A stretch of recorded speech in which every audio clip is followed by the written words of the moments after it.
now that the hostages, at least some of the female ones and the children, but not all of them, are back in Israel, you won't believe the stories of abuse, torture, and rape that went on during captivity.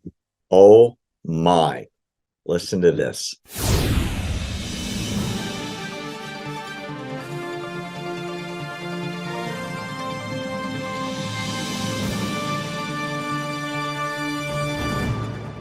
Ten more Israelis were released last night after being held 54 days underground in Gaza.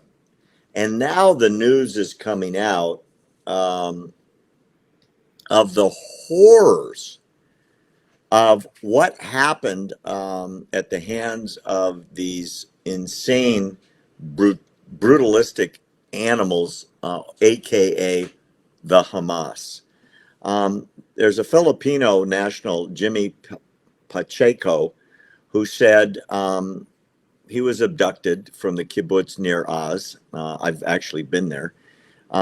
He was a foreign worker in Israel, and he said it got so bad he had nothing to eat. Sometimes he said, I got a half a piece of pita bread about this big, and that was his only meal all day.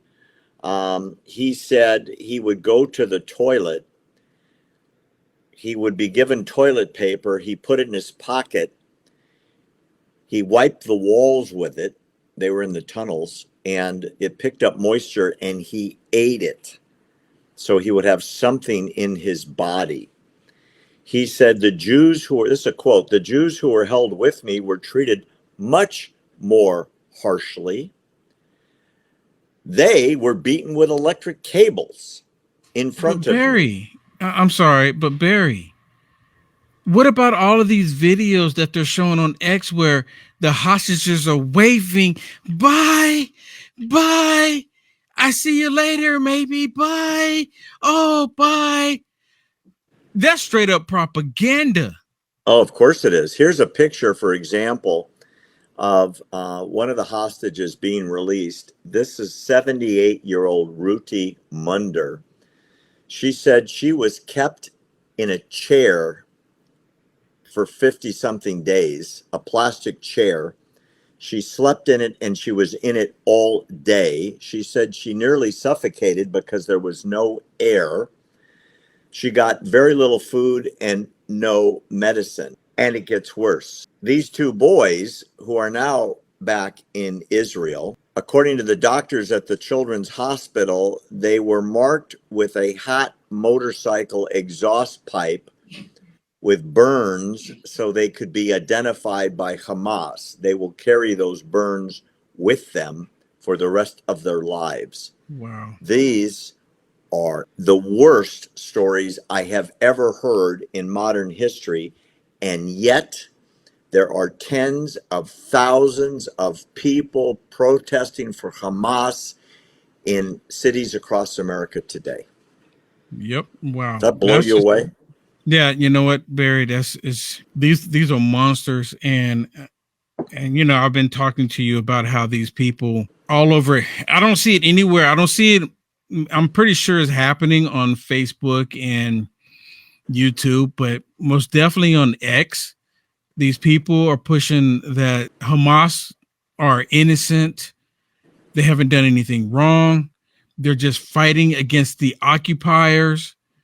For this level of hatred to children, Barry. Well, you saw the faces of these boys. They're yes, 1-7, the other I think is 9 or something like that, and they literally burned their skins intentionally so they could mark them in case they wandered off. So they want to mark them. Weren't they marking Jewish people 1930s, 1940s?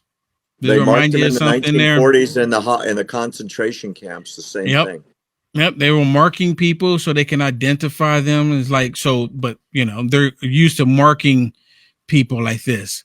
And then what's really amazing to me, Barry, is that they're calling Jewish people Nazis. Mm-hmm. Make sense. When you have They're the ones doing this.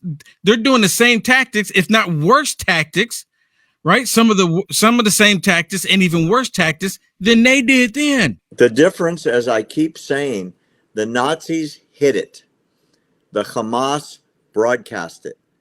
The Nazis covered it up to say, oh, we're great. There's nothing going on here. Hamas put GoPro cameras on the murders, rapes, beheadings, and placing babies in ovens so the world would know what they did, and they were very proud of it. There's no denying what happened. Yeah, and then like you said, there's thousands upon thousands of people right now out protesting for these pro-Hamas Palestinian terrorists after they did these horrific crimes, and they're justifying it. What does that say about humanity, Barry? They're justifying what these monsters have been doing.